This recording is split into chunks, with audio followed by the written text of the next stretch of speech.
आदतें अच्छी अच्छी आदतों से हम जीवन में वो सब पा सकते हैं जिनकी हम इच्छा रखते हैं। दूसरी तरफ बुरी आदतें हमसे सब कुछ छीनने की शक्ति रखती हैं। आदतें हजारों तरह की होती हैं, लेकिन अगर हम किसी भी आदत को जरूरत से ज्यादा दोहराते हैं तो वह बुरी आदत बन जाती है। जैसे खाना कोई बुरी आदत नहीं है, लेकिन ज्यादा खाना या खाते ही रहना एक बुरी आदत है। बोलना कोई बुरी आदत नहीं है, मगर ज्यादा या बेवजह बोलना एक काफी बुरी आदत है। आज हम बड़बोले विद्यार्थी की कहानी से जानेंगे इस आदत से होने वाले नुकसान और इससे छुटकारा पाने के तरीके। एक बार की बात है, एक गुरु का एक शिष्य बहुत अधिक बोलने की आदत से परेशान रहता था। जब भी वह किसी से मिलने के बाद अपने दोस्तों के सामने उस व्यक्ति के बारे में अपने विचार देना शुरू कर देता, चाहे कोई उससे पूछे या नहीं। वह अपने आसपास की लगभग हर चीज के बारे में, आश्रम में रहने वाले लगभग हर छात्र और शिक्षक के बारे में अपनी राय बताता।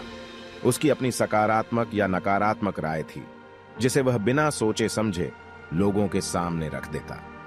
जब भी आश्रम में रहने वाला कोई अन्य छात्र उसके पास कोई समस्या लेकर आता, तो वह उसकी पूरी बात सुने बिना उसे सलाह देना शुरू कर देता।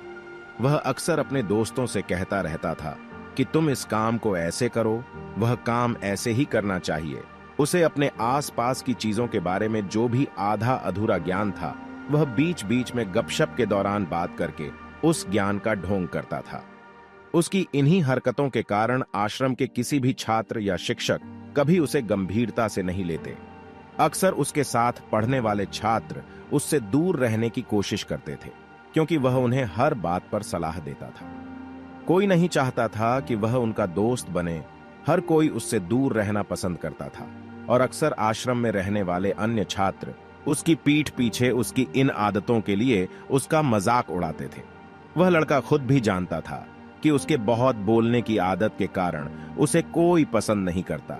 वह भी इस आदत को बदलना चाहता था, लेकिन चाहकर भी हर बात पर अपनी राय देने की आदत नहीं छोड़ पाता था। एक दिन वह अपने गुरु के पास गया और अपनी सारी समस्या गुरु को बताई। गुरु ने कहा, बेटा, वही व्यक्ति जरूरत से अधिक बोलता है जो सोचता है कि वह सब कुछ जानता है। ऐसा व्यक्ति जो मानता है कि वह बहुत कम जानता है और अभी भी बहुत कुछ सीखना है, वह कभी भी अधिक नहीं बोलता है और न ही अपनी राय देता है। तो पहले अपने अंदर से यह अभिमान दूर करो कि तुम सब कुछ जानते हो। शिष्य ने गुरु के सामने सिर झुकाया। गुरु ने कहा, बेटा, मैं एक दिन में आपकी बहुत ज्यादा बात करने की आदत एकदम से खत्म नहीं होगी। आपको धीरे धीरे अपने अंदर से ये आदत खत्म करनी होगी। लेकिन मैं तुमको यह जरूर बता सकता हूं कि तुम्हें किन मौकों पर चुप रहना चाहिए ताकि तुम खुद को दुखी होने और किसी बड़ी परेशानी में पड़ने। शिष्य ने गुरु की बात से सहमत होते हुए हां में सिर हिलाया। गुरु ने कहा, बेटा, इन 5 अवसरों पर प्रत्येक व्यक्ति को अपना मुंह बंद रखना चाहिए। 1, जब आपको लगे कि आपकी बातों से कोई आपकी भावनाओं को नहीं समझ सकता, तो उस समय आपको चुप रहना चाहिए। अक्सर हम अपने दुख दर्द लोगों को बताना शुरू कर देते हैं, जबकि हमारे आसपास रहने वाले ज्यादातर लोगों को इस बात से कोई फर्क नहीं पड़ता कि हमारे जीवन में क्या चल रहा है। हर व्यक्ति को केवल अपनी परवाह है। वह केवल अपने बारे में बात करना चाहता है। वह केवल अपने बारे में सुनना चाहता है। उसे हमारे जीवन की परेशानियों की परवाह नहीं होती और वह हमारे बारे में सुनना नहीं चाहता है। वह आपकी दुखद कहानी 1 या 2 बार सुन सकता है, लेकिन उसके बाद वह आपसे दूर भागना शुरू कर देगा, क्योंकि कोई भी दुखी होना पसंद नहीं करता है। किसी को भी एक उदास और असहाय व्यक्ति के साथ नहीं चाहिए होता है। इसलिए अपने कुछ करीबी दोस्तों और परिवार के अलावा किसी को भी अपनी परेशानी कभी न बताएं, क्योंकि अक्सर वे आपकी बातों को समझने के बजाय उनका मजाक उड़ाते हैं। दूसरा, जब आपको नहीं पता कि किसी विशेष अवसर पर क्या कहना है या आपको किसी विशेष घटना के बारे में केवल आधा अधूरा ज्ञान है, तो ऐसे अवसर पर भी आपको चुप रहना चाहिए। ऐसा व्यक्ति जो आधा अधूरा ज्ञान होने के बाद भी उस विषय पर बात करता है, वह अक्सर उपहास का पात्र बन जाता है। ऐसे व्यक्ति को कोई भी गंभीरता से नहीं लेता है। केवल वही व्यक्ति अपनी बात प्रभावी ढंग से रख सकता है जिसे उस विशेष घटना या विषय का गहरा ज्ञान हो। इसलिए यहां वहां से प्राप्त आधी अधूरी और अनपरखी जानकारी के आधार पर कभी भी लोगों को समझाने की कोशिश नहीं करनी चाहिए। गुरु ने कहा, जब कोई व्यक्ति आपके सामने किसी तीसरे व्यक्ति की बुराई कर रहा हो, तो ऐसी स्थिति में आपको चुप रहना चाहिए। आपको कभी भी ऐसी नकारात्मक बातचीत का हिस्सा नहीं बनना चाहिए। क्योंकि आज वह व्यक्ति जो कर रहा है आपके सामने किसी तीसरे व्यक्ति की बुराई, कल किसी और के सामने आपकी भी बुराई करेगा, और इस बात की अधिक संभावना है कि आज आपने जिस तीसरे व्यक्ति की बुराई की है उसे भी इस बात का पता चल जाते तो आप पर ही मुसीबत आ सकती है। इसलिए जब भी कोई किसी दूसरे व्यक्ति की बुराई करे या उसके गलत समय का मजाक उड़ाए तो आपको बस उसकी बात सुननी है, अपनी कोई राय नहीं देनी है। अगर आप ऐसा करें तो भविष्य में आपके लिए समस्याएं खड़ी हो सकती हैं। लेकिन आपको हर हाल में या हर समय चुप भी नहीं रहना चाहिए।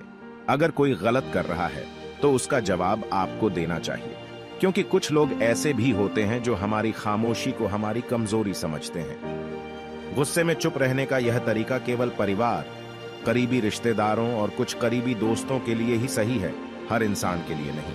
अगर आप हर जगह तो इसका गलत इस्तेमाल भी हो सकता है। गुरु ने आगे कहा, 5वां, जब कोई व्यक्ति अपने जीवन की कोई दुखद घटना या अपने जीवन की परेशानी बता रहा हो तो आपको चुप रहना होगा और उसकी बातों को सुनना होगा।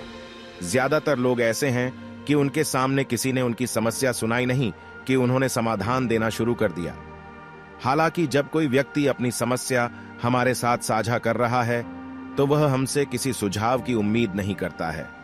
वह चाहता है कि हम उसकी बात ध्यान से सुनें, क्योंकि जब हम उनकी बात सुनते हैं उस व्यक्ति को आंतरिक शांति मिलती है। उसे लगता है कि कोई मेरी बातों को समझता है।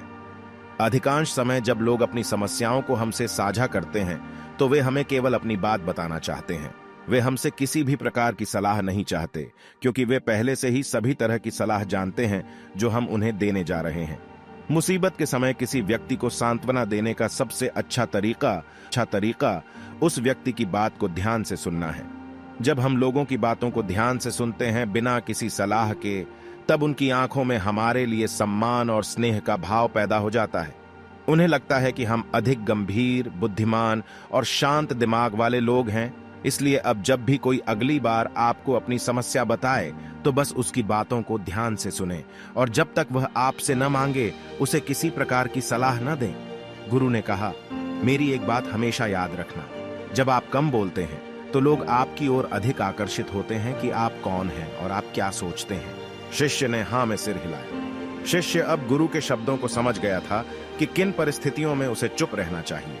उसने यह भी सीखा था कि कम बोलने से वह आश्रम में अपनी प्रतिष्ठा वापस पा सकते हैं। उसने गुरु को धन्यवाद दिया और वहां से चला गया। दोस्तों, उम्मीद करता हूं इस वीडियो को देखने के बाद आपके विचार जरूर बदलेंगे। आप अपने विचार नीचे कमेंट बॉक्स में लिखकर व्यक्त कर सकते हैं। अगर वीडियो पसंद आई हो तो लाइक करें और जाने से पहले चैनल को सब्सक्राइब कर लें। चलिए फिर मिलेंगे वीडियो के साथ। तब तक खुश रहिए और दूसरों को भी खुश रखिए। खुश रखिए।